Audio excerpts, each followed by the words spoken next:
Joining us now live is Senator Chuck Schumer. Senator, thank you so much for making time to be here tonight, sir, and congratulations. Yeah, it was good at that restaurant. You know, people got on their emails that we had won, and the whole restaurant broke out in cheers. It was just wonderful. Oh, wow. It was a great moment. I hope you, a lot different. I hope you left a big tip. Thank you. Big tip. I'm a big tipper.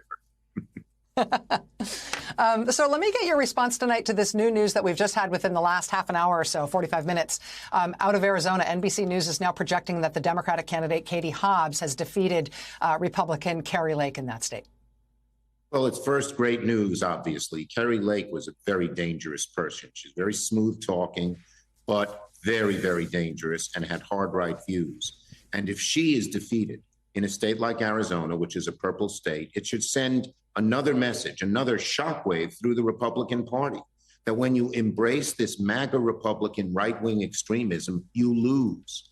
Candidate after candidate had lost, just about every one of the extreme people who wanted to undo the next election, who denied this election, all lost.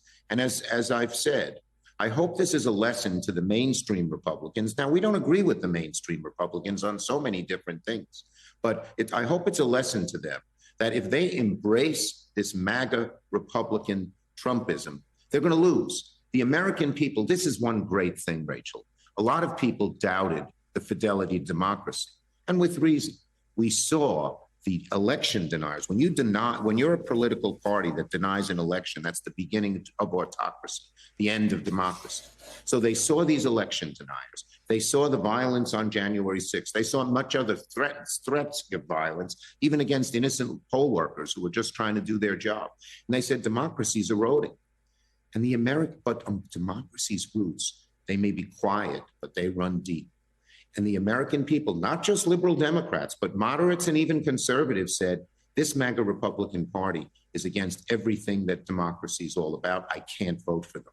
And I predicted this in August. I said there was going to be about 10 to 15% of the electorate who normally might vote Republican, who was going to not vote for them because of this embrace of MAGA. So my hope, my plea really, to the non-MAGA Republicans in the Senate is work with us.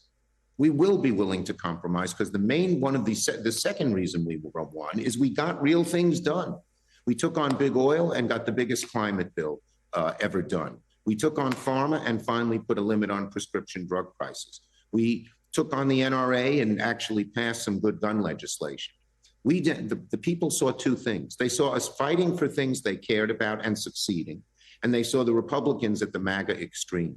And they put those two things together with the fine candidates we ran who were very decent, honorable, and very successful, effective people. And that clinched the election for us. This will happen again if the Republicans continue to embrace MAGA. So the warning, the clarion call to the non-MAGA Republicans is work with us. And people say, well, they won't. Well, one other point. Of the 6 major bills we passed in June and July and August, which woke America up that we could do things, 5 were bipartisan. The big one, IRA, was not, because Republicans wouldn't do anything on climate, wouldn't go after pharma. But things like the gun bill, the CHIPS bill, which brought American jobs back here and said we're not going to let China take over or any other country take over our chip fab industry. The bill that said the Veterans Administration had to deal with those veterans who were exposed to the burn pits. All of those and many other things passed in a bipartisan way. And so I'm hopeful, and I'm an optimist, you know me well, that they're going to do that. They're going to say that path doesn't work. We don't need every Republican to do it. We don't even need half. We just need a group that we can work with. And we're willing to meet them part of the way. We're not going to give up our principles, but meet them part of the way to get more things done for the American people. Let me ask about one of these that's going to come up fairly quick. I understand that you today filed cloture on a bill to codify marriage equality, to make it federal law that same-sex couples have the right to marry. I mean, clearly you are worried that the conservative majority on the Supreme Court is going to, is basically coming for people's marriages, and they're going to try to take away that right. What is your expectation in terms of moving cloture on this today? There will be the first votes on Wednesday. Are you expecting Republicans to join Democrats in supporting this? Our 2 lead Republicans on this, I asked 2 people to be our leaders on this, Tammy Baldwin and Kyrsten Sinema. And they came back, and when it first came that that in the House, 30 Republicans voted for marriage equality, much to our surprise and delight. Put it right on the floor, some people said. Well, Sinema and Baldwin, our leads on this, said to us, we're not going to get the votes if you do it now, but we're quite certain that if you do it after the election, we will get it done. And, my job is to get things done. Get things done. I know that some people said, just make it an issue, show where the Republicans are. But the American people, and particularly LGBTQ plus people who want the right to marry, and by the way, it's sort of personal to me. I have a daughter who has a beautiful wife, and they're expecting a baby in a few months. Isn't that great? People want us to get things done. People want us to get things done.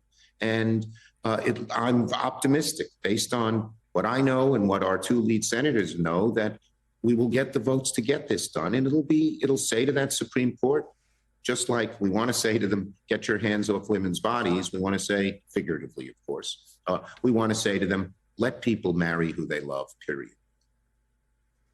Your majority will either be 50-50 with Vice President Harris as a tiebreaker, or it will be 51-49, depending on what happens with Senator Warnock's runoff election in Georgia on December 6th.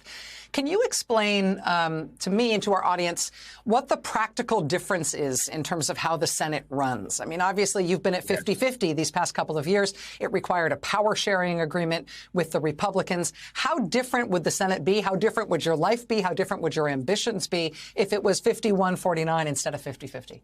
It's not 1% different. It's very different for the better. For one thing, anytime a judge or a nominee to the administration, and we've had a lot of good progressive nominees, gets a vote out of committee that's, 10-10, that's tied, it delays things for a week. You have to go to the floor, you have to get the time, and you have to bring Kamala Harris there and do what's called a motion to discharge out of committee. If we have 51, there'll be no more motions to discharge. It will mean appointees and judges will get appointed much more quickly. And, we've had a great record with judges. We've set the record as of today, actually, 83 new judges, 2/3 women, half people of color, and progressive judges, not just partners in law firms and prosecutors, but legal aid attorneys and immigration lawyers and consumer advocates, things like that. So that'll make that a lot easier. The second thing it does is you can get different bills out of committee much more quickly. Third, we can have subpoena power. With 50-50, you can't really get subpoena power. So it means it's a lot easier to get things done. And one other thing, when you have 50 senators, and obviously any one senator can say, I'm not voting for it unless I get this, this, or this. When it's 51, it's harder to do. So you put all that together, plus that extra seat helps us in 2024 keep the majority. I'm always trying to think ahead. It's a world of difference. And Raphael Warnock is just a great person. He's been a great senator for Georgia. Service has been his motto, whether as a minister, head of the Ebenezer Baptist Church, as a senator. He's the person who took the lead on getting insulin in Medicare only cost $35 instead of the $600, $700, $800. He's one of the people who's taken the lead so that disadvantaged farmers in Georgia, poor farmers, will get some help. They have been discriminated against in the past. He's one of the people who took the lead on expanding the ACA so more people got health care and it was cheaper. Issues that really matter to people, Warnock has already produced. So if I was a Georgian, and this race is going to be decided only by Georgians, I'd say, this guy produces for me. It's not a lot of rhetoric and bombast. It's serious stuff. Senator Schumer, one last question for you. That the point that you just made a moment ago about how any one senator, when it's 50-50, can stand up and decide they're going to throw a wrench in the works. If it's not what I want exactly, then I'm going to stop everything. This is a little bit delicate to say, but we all know that it was really Senator Sinema, who you just mentioned a moment ago for her leadership on the marriage equality bill, and also Senator Manchin in West Virginia, who were the ones who were kind of throwing the wrench in the works more often than anybody else. Are you 100% sure that neither of them is considering switching to the Republican Party so they could be the star once again in an even bigger way, so that they could sort of monkey wrench this whole process?